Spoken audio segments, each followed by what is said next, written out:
Mama. Dutch Schultz is dying. A bloody massacre at the Palace Chop House has left 3 of his lieutenants dead, while Dutch has miraculously escaped with a single slug in his stomach. Now, as he teeters between life and death, drifting in and out of consciousness, he talks. His sporadic statements are a cryptic yet often poetic ramble, couched in gangster vernacular. Mother is the best bet, and don't let Satan draw you too fast. A boy has never wept, nor dashed 1,000 Kim. Doctor the Sword, French Canadian bean soup. Are his ramblings some kind of a code? Is he spilling any secrets? The cops bring in a stenographer and record his every word. They want to know one thing: who shot you? But Dutch doesn't know who hit him. He has many powerful enemies, and even if he did know his killer, he wouldn't tell the cops. But now, as he lays dying, his thoughts turn reflective, a parade of images looking back over an extraordinary life. Mama.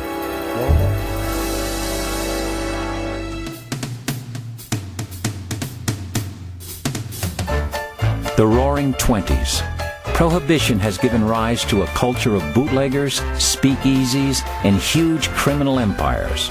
It is into this climate that young Arthur Flegenheimer, a failed petty thief and hood, gets his first taste of success. After a brief stint working as a gunman for Legs Diamond, Dutch meets Joey Noy, who will become his first and only partner when he invites Dutch to join him in his Hub Social Club speakeasy. Noy really gave him his real big chance by making him a partner in that Hub Social Club. I mean, when you love somebody who put you on the path to underworld stardom. The boys are a quick success and open several more speakeasies before deciding to take over the far more lucrative beer distribution racket. By the time they got into the beer racket in the mid-1920s, Prohibition had already been flourishing for 5 years. The Bronx was taken care of. It was signed, sealed, and delivered among various racketeers. This was no deterrent to them whatsoever. They muscle their way into the racket through a campaign of fear and brutality. Their standard business proposal to competitors goes something like this. There are 3 choices: get out, stay out, or get rubbed out.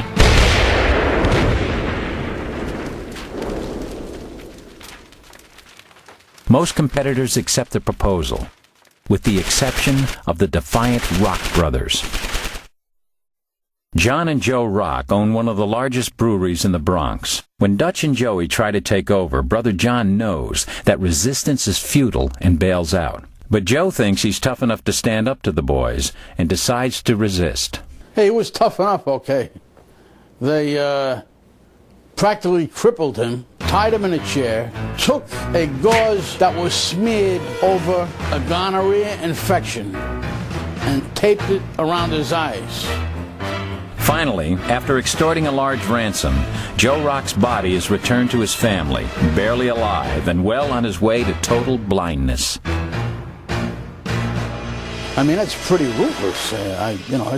It's really almost inhuman, right? But he did it to make an example and to show his men exactly, I'm the boss. Having established their credentials and effectively eliminating the competition, the boys quickly take over beer distribution in the city.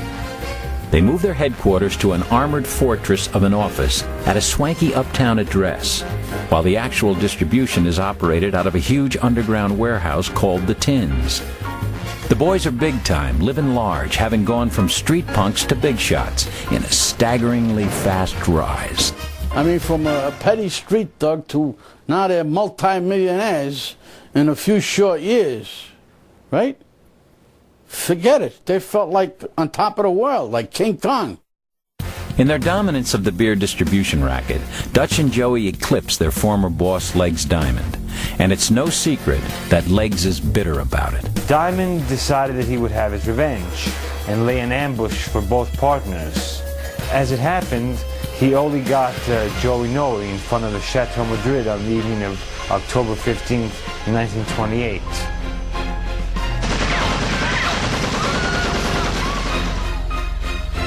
The result was devastating for the Dutchman. Noy was his partner, his brother. Everything that they had had together was now Dutch's.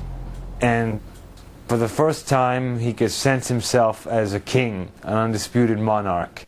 After Joey's passing, Dutch becomes even more prominent. In the papers, he's referred to as the beer baron of the Bronx. When Dutch became the beer baron of the Bronx, he loved the spotlight, of course, the homage and respect people paid to him, the average person in the street.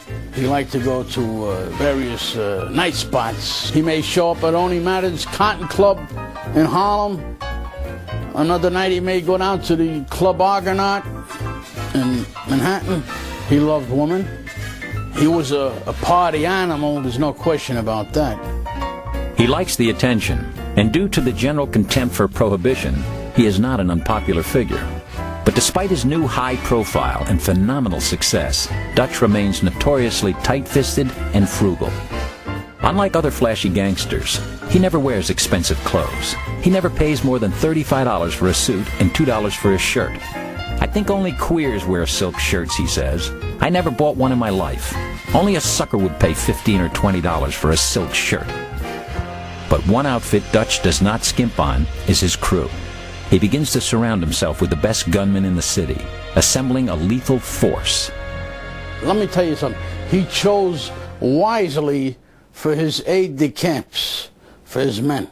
He chose very wisely because they were tough.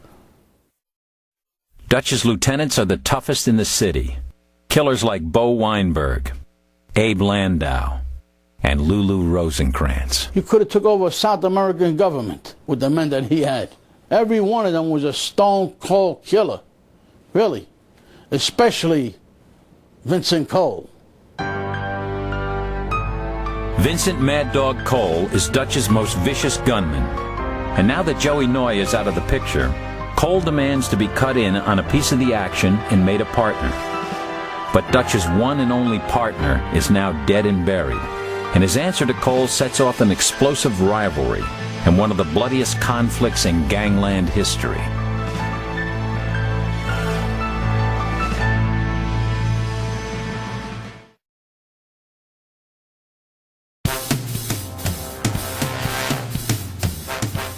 Life is good for young Dutch Schultz.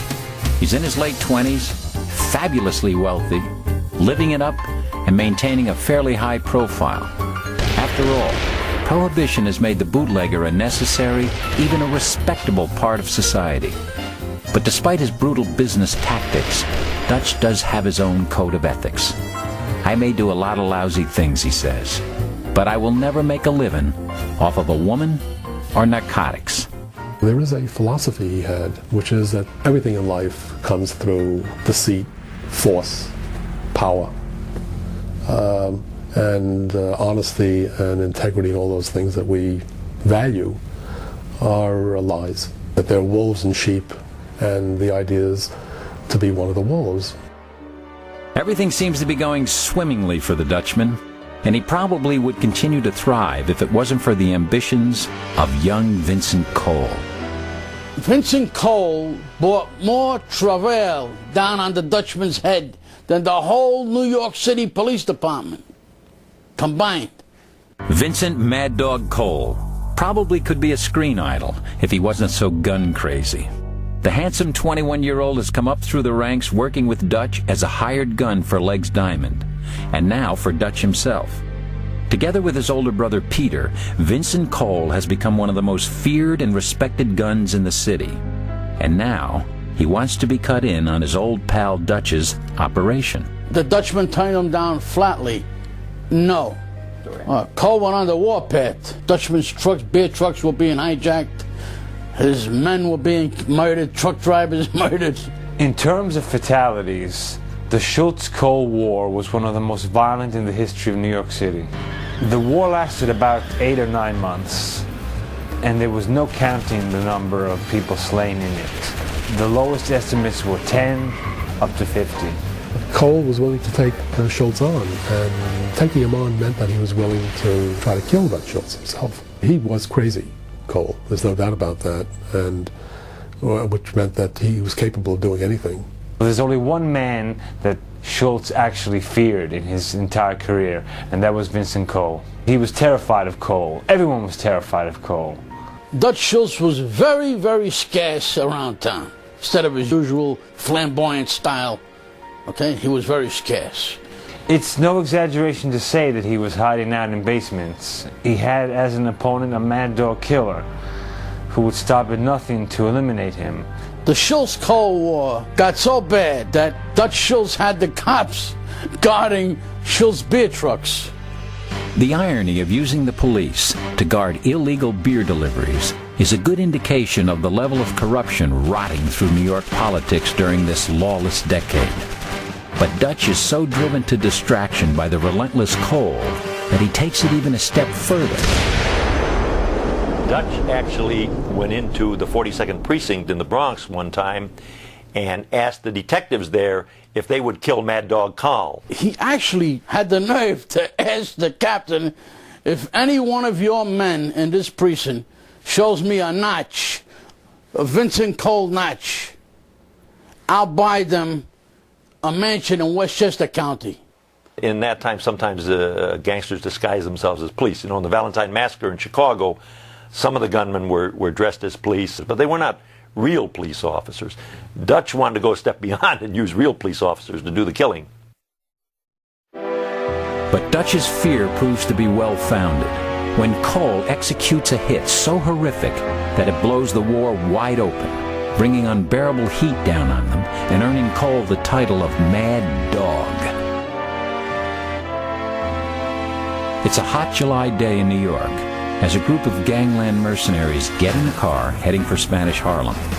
Their target, Joey Rayo, one of Dutch Schultz's chief lieutenants, is hanging out on the street where families and children are playing, trying to escape the heat.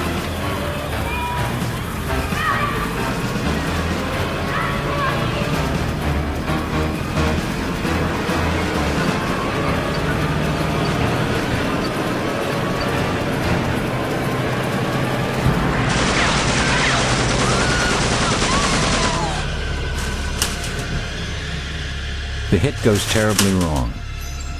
Joey Rayo is left without a scratch, while 2 young children are gravely wounded, and 1 5-year-old boy, Michael Vengali, lies dead. The baby massacre, as it came to be called, led to an explosion of public indignation at the gang wars which were raging in New York. The idea of a 5-year-old kid to be gunned down in a beer war was considered to be the utmost act of barbarism that New York had seen. Oh, forget about it. The murder of the innocents. I mean, it's one thing killing each other, like Bugsy said, Bugsy Siegel. We only kill each other. But to kill an innocent baby? The public was getting awfully tired of this indiscriminate street shooting. They were beginning to realize that it wasn't just gangsters killing each other, but that it was exacting a terrible price on society and the justice system. Here was a case where something unspeakable happened. It made things harder for all gangsters. After the baby killing, the New York Mafia figured it was very bad for public relations, and that's when Dutch started to become an outsider. Dutch is ostracized by the Mafia, which by this time is trying to distance itself from this kind of street fighting. He is an outsider. Dutch doesn't realize it yet,